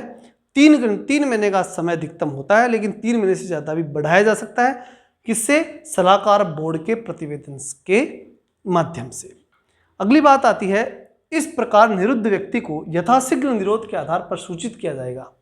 उसे बता दिया जाएगा कि भाई तेरे को क्यों नज़रबंद किया गया, किंतु तथ्यों को निरस्त करना लोकहित के विरुद्ध समझा जाएगा, उन्हें प्रकट करना आवश्यक नहीं है। ठीक है ना, उसको बताया जाएगा, लेकिन पूरी दुनिया को बताया जाए ये बिल्कुल जरूरी नहीं है। उसको तो बता दिया जाएगा भाई देख तेरे का इस कारण तेरे को नजरबंद किया है, लेकिन पूरी दुनिया को बताने की जरूरत नहीं है। निरुद्ध व्यक्ति को निरोध आदेश के विरुद्ध अभ्यावेदन करने के लिए शीघ्र अवसर दिया जाएगा। अब वो जो व्यक्ति जिसको आपने नजरबंद किया है, उस व्यक्ति को अधिकार है कि वो कोर्ट में या कहीं भी जाकर कहे कि साहब मेरे साथ गलत हो रहा है। इतनी छूट उसको है कि वो कह सके कि मेरे साथ गलत हो रहा है। फिर आता है अनुच्छेद 23। तो 20, 21, 22 बहुत महत्वपूर्ण है, तीनों अच्छे से याद रखना, तीनों की एक लाइन तो पक्की याद रखना। 20, दोषी को दोष सिद्ध करते समय उसे अभिरक्षण यानी उसको उस समय अधिकार कि भाई मेरे को जबरदस्ती दोषी सिद्ध नहीं कर सकते, ये तो किसमें? 20 में। 21 में मेरे प्राण बचेंगे और 22 में मुझे जबरदस्ती कोई गिरफ्तार नहीं कर सकता। ठीक है, 20, 21, 22 तीनों जो है वो गिरफ्तारी लास्ट वाले से लो। देखो लास्ट में क्या 22 गिरफ्तार नहीं कर सकते, गिरफ्तार नहीं कर सकते क्यों? क्योंकि मुझे प्राण बचाने हैं, इसलिए 21, और फिर मेरे को दोषी जबरदस्ती सिद्ध नहीं कर सकते, ये 20। ठीक है ना, उल्टा इसमें थोड़ा लिखा गया है, लिखते समय गड़बड़ हुई है। मेरे को तो इसे मानना है कि संविधान निर्माताओं ने लिखते समय ध्यान नहीं दिया, नहीं बहुत शानदार लिखा जा सकता था। 23 की, हालांकि मैं इतना विद्वान नहीं हूँ कि मैं उन्हें कमी निकालूंगा, लेकिन एक अमूमन हम बात जो कर रहे हैं वैसी बात मैं आपको बता रहा हूँ। अनुच्छेद 23 मानव के दुर्व्यापार और बलात् श्रम का निषेध किसमें है? अनुच्छेद 23 में। इसके द्वारा किसी व्यक्ति को खरीद बिक्री बेकारी तथा इस प्रकार का अन्य जबरदस्ती लिया हुआ श्रम निषिद्ध ठहराया गया है, जिसका उल्लंघन विधि के अनुसार दंडनीय अपराध है। सीधी सी बात है, जबरदस्ती आप किसी का दुर्व्यापार नहीं कर सकते और बलात् श्रम किसी से नहीं कर सकते। किसी को बेच दे ये नहीं हो सकता, और जबरदस्ती किसी से काम करवा ले ये नहीं हो सकता। सीधा सा है, आर्टिकल 23 के अंदर बड़े जो लोग हैं उनका आप शोषण नहीं कर सकते। मतलब बच्चों का नहीं, बड़ों का। पहले बड़ों का शोषण रोको तो ये शोषण रुक गया, मानव का दुर्व्यापार रोक लो और बलात् श्रम रोक लो तो बड़ों का शोषण रुक गया। ये बाकी राम कहानी पढ़ने की जरूरत नहीं है, इतनी सी ध्यान रखना। 23 में क्या है? बड़े लोग यानी जो 18 वर्ष से ऊपर के जो लोग हैं उनका शोषण किस में रुकेगा? 23 में, आर्टिकल 23 के तहत, जिसमें मानव का दुर्व्यापार नहीं होगा और बलात् श्रम नहीं होगा। फिर आता है 24 में क्या है? बच्चों का। ठीक, पहले बड़ों का शोषण रोका आपने 23 के तहत और अब बच्चों का शोषण रोको। बालकों के नियोजन का प्रतिषेध, 14 वर्ष से कम आयु के जो बच्चे हैं उन्हें कारखाने, खाने या अन्य किसी जोखिम भरे काम में नियुक्त नहीं किया सकता। और 14 से 18 जो है ना, उन्हें आप मतलब सीधी सी बात है, 2-3 बातें आपको ध्यान रखनी है कि छोटे बच्चों को तो आप किसी में नहीं लगा सकते, लेकिन जो 14 से 18 वाले भी है ना, उनको भी आप जोखिम भरे कामों में नहीं लगा सकते। अत्यंत जोखिम भरे कामों में तो 14 से 18 वालों को भी नहीं लगा सकते। हालांकि लिखित प्रावधान तो यही है कि 14 वर्ष से कम आयु वाले किसी बच्चे को कारखाने, खाने या अन्य किसी जोखिम भरे काम में नियुक्त नहीं किया जा सकता। बाकी प्रैक्टिकली बात यही है कि किसी भी बच्चे को जो 18 वर्ष तक का हो गया ना, उसे आप किसी काम में नियोजित नहीं कर सकते। 14 वर्ष वालों तो को आप किसी काम में नहीं कर सकते। 14 से 18 वाले जो खतरनाक से कोई खान के अंदर बम विस्फोट करना है तो वहाँ आप नहीं भेज सकते, अत्यंत खतरनाक काम है वो, तो वहाँ तो आप 18 वर्ष तक के बच्चे का भी इस्तेमाल नहीं कर सकते। उससे ऊपर के जो हैं वो फिर काम करेंगे ही करेंगे। तो दोनों क्लियर हो गए। 23 में बड़ों का शोषण रुकेगा और 24 में बालकों का शोषण रुकेगा, ये काफ़ी है। अब है धार्मिक स्वतंत्रता का अधिकार, आर्टिकल 25, अंतःकरण की और धर्म को बाध रूप से मानने, आचरण और प्रचार करने की स्वतंत्रता। 25 में यानी हमारा जो अंतःकरण है वो कोई भी व्यक्ति अपना अंतःकरण बदल सकता है। ठीक है, कोई रहीम राम बन सकता है, कोई राम रहीम बन सकता है, वो अपना अंतःकरण है वो सब बदल सकते हैं। ये 25 में है। सबसे पहली बात ये ध्यान रखनी है, आर्टिकल 25 धार्मिक स्वतंत्रता का अधिकार। अगर आपको एग्जाम में पूछे धार्मिक स्वतंत्रता का अधिकार किस अनुच्छेद में है तो 25 सीधा आ जाएगा। हालांकि उसमें और भी है आर्टिकल, लेकिन 25 ही बताना पड़ेगा वहाँ पे आपको। फिर 26 में क्या है? अगर मान लो किसी ने अपना धर्म बदल भी लिया तो फिर उसे उस धर्म के संबंध में जो भी मैनेजमेंट करना है, जैसे मान लो उसने किसी रहीम ने राम बना, मान लो वो राम बन गया, उसने संस्कृत स्कूल खोली, तो उस संस्कृत स्कूल का मैनेजमेंट करने का अधिकार उसके पास है 26 में। 27 में राज्य किसी भी व्यक्ति को ऐसे कर देने के लिए बाध्य नहीं कर सकता जिनकी आय किसी विशेष धर्म अथवा धार्मिक संप्रदाय की उन्नति या पोषण में व्यय करने के लिए विशेष रूप से निश्चित की गई है। इतना लंबा पढ़ने की जरूरत नहीं है, इतना ध्यान रखना। क्या इतना लंबा पढ़ने की जरूरत नहीं, इतना ध्यान रखना कि भाई सीधी सी बात है, अगर कोई भी जैसे मान लो मंदिर ही है, अब मंदिर में लोग चंदा चढ़ाते हैं तो उस चंदे के ऊपर टैक्स नहीं देना है। मतलब जितनी आय हुई ना मंदिर को या और किसी धार्मिक संस्था को, जितना मतलब चंदा मिला उस पर उसे टैक्स नहीं देना, बस इतना ध्यान रखना। वो अपने मंदिर में लगाओ, कोई दिक्कत नहीं है। तो 25, 26, 27 तीनों समझ में आए। 25 में धर्म बदल सकता है कोई भी, 26 के अंदर जिस धर्म को बदलता है या कैसे भी वो अपना धर्म का मैनेजमेंट कर सकता है। 27 में धर्म को चलाने के लिए जो भी पैसा लगाना है उसको, जो भी इनकम हुई कहाँ से भी आई, उस पर उसे कोई टैक्स नहीं देना। ठीक, उसके बाद आती है 28 में क्या है? राज्य विधि से पूर्णतः पोषित किसी शिक्षण संस्था में कोई धार्मिक शिक्षा नहीं दी जाएगी। ऐसी शिक्षण संस्था अपने विद्यार्थियों को किसी धार्मिक अनुष्ठान में भाग लेने या किसी धर्मोपदेश को बलात् सुनने के लिए बाध्य नहीं कर सकती। सीधी सी बात है, अगर कोई स्कूल कहीं से भी किसी गवर्नमेंट से पैसा लेती है, गवर्नमेंट से अनुदान ले रही है, तो वहाँ पर वो धार्मिक शिक्षा नहीं दे सकती। ठीक है, अगर कोई मदरसा अगर सरकार से पैसा ले रहा है तो रूल के अकॉर्डिंग तो यही बात हुई ना कि वो धार्मिक शिक्षा के लिए बाध्य नहीं कर सकता। अगर वहाँ कोई व्यक्ति, कोई हिंदू जा करके अपनी रामायण पढ़े तो पढ़ेगा, क्योंकि आप मदरसे के रूप में पैसा कहाँ से ले रहे हो? गवर्नमेंट से ले रहे हो। ठीक है ना, ये बात इसके तहत है एक तरह से, लेकिन हालांकि ये प्रैक्टिकल में नहीं हो पाता, अलग विषय है। लेकिन बात यह आर्टिकल 28 यही कहता है कि अगर कोई भी शिक्षण संस्था सरकार से अनुदान ले ली तो फिर धार्मिक शिक्षा के लिए बाध्य नहीं कर सकती। धार्मिक शिक्षा के लिए ज़बरदस्ती किसी नहीं की जा सकती। ठीक है, अगला जैसे संस्कृत स्कूल है, अब संस्कृत स्कूलें खुली हुई हैं, वहाँ मुस्लिम भी पढ़ने जाते हैं और वहाँ ज़बरदस्ती नहीं की जा सकती कि नहीं तू तो फिर वो गायत्री मंत्र बोली, ज़बरदस्ती नहीं हो सकता। किस आर्टिकल से? 28 के तहत। क्लियर हो गया? अब बात आती है संस्कृति और शिक्षा संबंधी अधिकार। 25, 26, 27, 28 क्लियर हो गए। 25 में धर्म बदल सकता है, 26 में अपने धर्म का मैनेजमेंट कर सकता है, 27 में धर्म के लिए जो भी पैसा लाएगा उस पर टैक्स नहीं देना, और 28 में अगर शिक्षण संस्था चलाता है तो ज़बरदस्ती शिक्षा, और सरकार से पैसा लेता है, शिक्षण संस्था चलाता है, सरकार से पैसा लेता है अनुदान के रूप में, ठीक है, तो ज़बरदस्ती किसी को धार्मिक शिक्षा नहीं दी जा सकती। लेकिन ऐसी शिक्षण संस्था सरकार से रुपये नहीं लेती, वो ज़बरदस्ती कर सकती कि नहीं अब तेरे को गीता पढ़नी पड़ेगी, वो पढ़ा सकता है। फिर आता है संस्कृति और शिक्षा संबंधी अधिकार, अनुच्छेद 29, अल्पसंख्यक वर्गों के हितों का संरक्षण। 29 में क्या है? अल्पसंख्यक वर्गों के हितों का संरक्षण। कोई भी अल्पसंख्यक वर्ग अपनी भाषा, लिपि, संस्कृति को सुरक्षित रख सकता है। केवल भाषा, जाति, धर्म, संस्कृति के आधार पर उसे किसी भी सरकारी शैक्षणिक संस्था में प्रवेश के लिए नहीं रोका जा सकता। उसकी संस्कृति के आधार पर, चाहे वो अल्पसंख्यक है तो अल्पसंख्यक संस्कृति हो गई, ठीक है, तो उसकी संस्कृति और उसकी भाषा, लिपि, इनके आधार पर किसी को भी धार्मिक शिक्षण संस्था में प्रवेश करने के लिए बाध्य को जो है, किसी को भी धार्मिक जो शैक्षणिक संस्था है उसमें प्रवेश से रोका नहीं सकता। मतलब सीधा सा समझो कि कोई भी शिक्षण संस्था मान लो पढ़े या साधारण स्कूल ही है और उसमें कोई जो है ऐसी भाषा का व्यक्ति आ गया, ऐसी भाषा का बच्चा आ गया जो भाषा हम नहीं बोलते, ठीक, अल्पसंख्यक भाषा है, और वो आ गया तो उसे ये कहते कि नहीं नहीं यार तेरी भाषा हमारे बच्चों से मैच नहीं करती इसलिए तेरा एडमिशन नहीं लेंगे, ऐसा नहीं हो सकता, ठीक है ना, इतना ध्यान रखना। यानी अल्पसंख्यक वर्गों के हितों का संरक्षण होगा, किसमें? 29 में। अब 30 क्या कहता है? अच्छा पहले ये देख लो कि अल्पसंख्यक वर्ग कौन से होंगे। वर्तमान में 6 समुदाय, मुस्लिम, पारसी, ईसाई, सिख और बौद्ध एवं जैन, ठीक, हम सब जानते हैं, हिंदू को छोड़ दो बाकी सारे के सारे आ गए, वो सब अल्पसंख्यक ही है। को अल्पसंख्यक वर्ग का दर्जा प्रदान किया गया है। अल्पसंख्यक समुदाय विकास को समुचित आधार पर प्रदान करने के लिए 2005 में तत्कालीन केंद्र सरकार के द्वारा प्रधानमंत्री का 15 सूत्री कार्यक्रम प्रारंभ किया गया था। मतलब इन अल्पसंख्यकों के विकास के लिए 2005 में 15 सूत्री कार्यक्रम सरकार ने लॉन्च किया था और इनको आगे बढ़ाने की बातचीत चल रही थी और वो चल रही है, आज भी इनके लिए कुछ काम होते ही रहते हैं। लेकिन अपने को इतना ही ध्यान रखना है कि अल्पसंख्यक वर्ग के हितों का संरक्षण, हित, ठीक है ना, वो 29 में थे। लेकिन जब अल्पसंख्यक वर्गों के लोगों की शिक्षण संस्था की बात आती है तो वो 30 में है।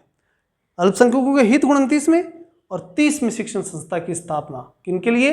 अल्पसंख्यक वर्गों के लिए। ये 30 में आपको ध्यान रखना है। यानी कोई भी अल्पसंख्यक वर्ग अपनी पसंद का शिक्षण संस्थान चला सकता है और सरकार उसे अनुदान देने में किसी तरह का भेदभाव भी नहीं करेगी।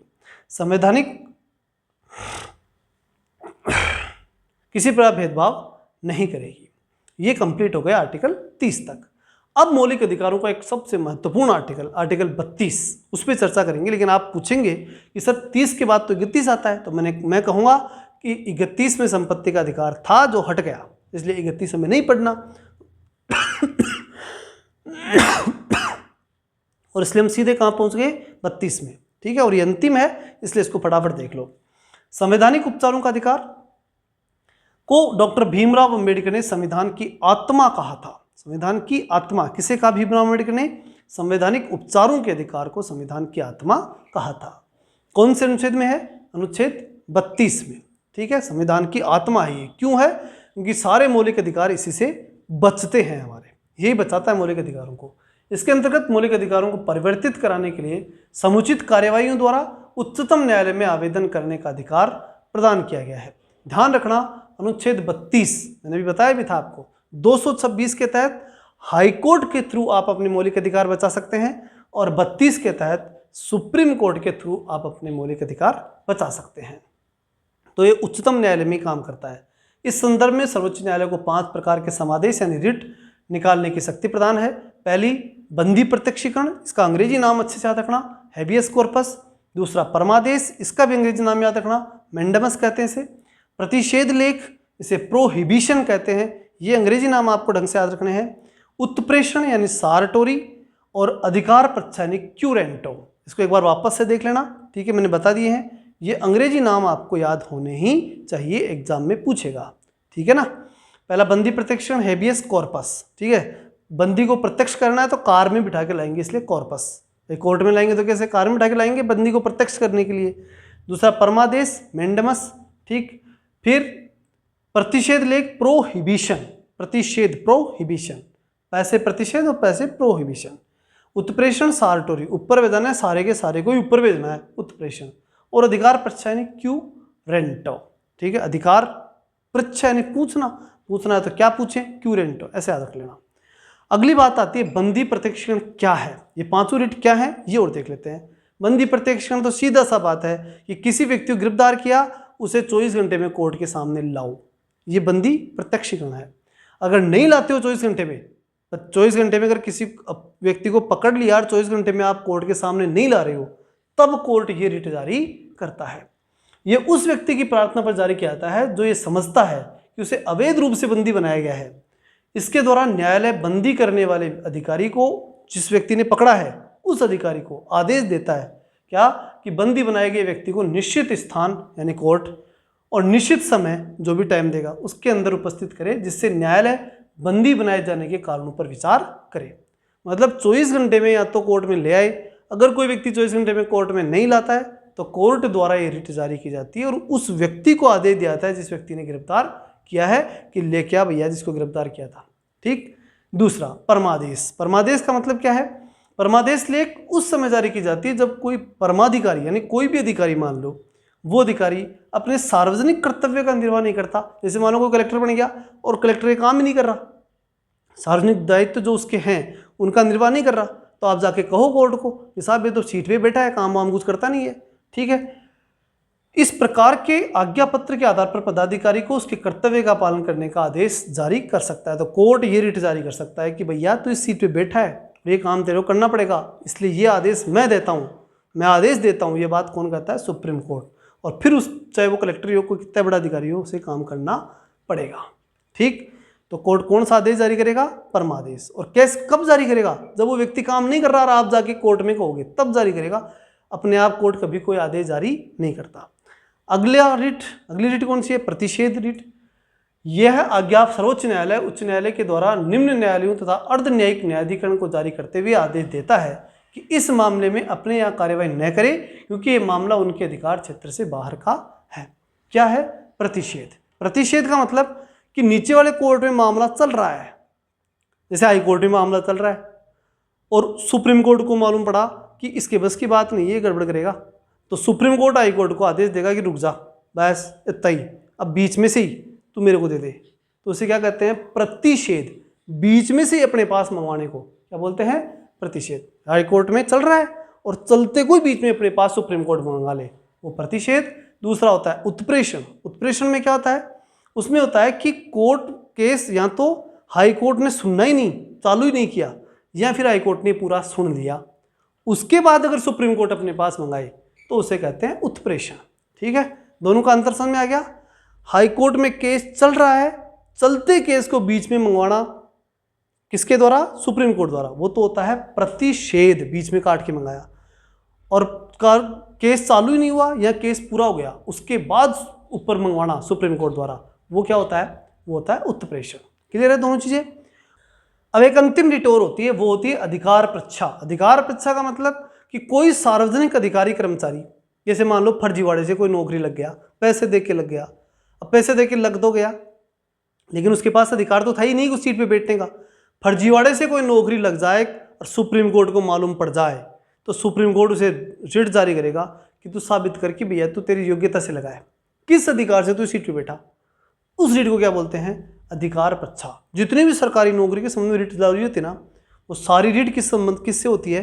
अधिकार पृच्छा के तहत जारी होती है। जब कोई व्यक्ति ऐसे पदाधिकारी के रूप में कार्य करने लगता है जिसके रूप में कार्य करने का उसे वैधानिक रूप से अधिकार नहीं है, फर्जीवाड़े से लगा है, तो न्यायालय अधिकार पृच्छा के आदेश के द्वारा उस व्यक्ति से पूछता है कि वह किस अधिकार से कार्य कर रहा है, और जब तक वह इस बात का संतोषजनक उत्तर नहीं दे देता तब तक वह कार्य नहीं कर सकता। मतलब फर्जीवाड़े से अगर कोई लगा है तो उसे पूछेगा कोर्ट कि किस अधिकार से तू नौकरी लगा। ये था आज का मैराथन। ठीक है ना? लगभग 1 घंटे से ऊपर हुआ है और मौलिक अधिकार नहीं बल्कि भाग 2 भी, भाग 2 और भाग 3 दोनों कंप्लीट कर दिए, नागरिकता और मौलिक अधिकार। ठीक है ना? कम समय में पूरा प्रयास किया मैंने कि आपको हर चीज़ याद करवाई जाए और अच्छे से समझाई जाए। ठीक है। फिर भी अगर आपको कोई सुझाव देने हैं तो सुझाव आमंत्रित हैं, कमेंट करके जरूर बताएं। इसमें अगर कहीं कोई परिवर्तन करना है, सुधार करना है, निश्चित रूप से सुधार किया जाएगा। चलिए मिलते हैं नेक्स्ट वीडियो में, तब तक के लिए जय हिंद, जय भारत।